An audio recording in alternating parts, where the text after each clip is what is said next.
পুজোর সময় আপনি পাবেন না, এটা গ্রামে। যখন খুশি না জামা নেওয়ার পুজোর সময় পাবেন না। তখন পাই না কারণ ভালো জামা। যেগুলো আসে আপনার এই যেগুলো কালেকশন আছে সেই পরে এই কালেকশনগুলো পাওয়া যাবে। সাইজের তো ডালটা তো গেঞ্জি আলাদা প্যান্ট আলাদা সেটাও আছে আমার প্রণাম আছে।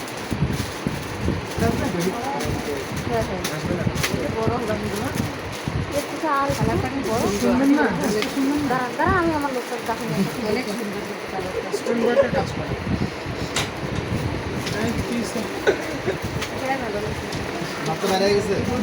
হ্যাঁ না না এটা বের হয়ে গেল না না কিছু দেন এইটা দেন আর তিনটে তো এমনিতে সুইচ, একটা দুইটা একটা বলবো পেস্ট কাট হবে তিনটা চারটা পাঁচটা এই যে তিনটা বাপরে বাপ এই যে এটা হচ্ছে চারটা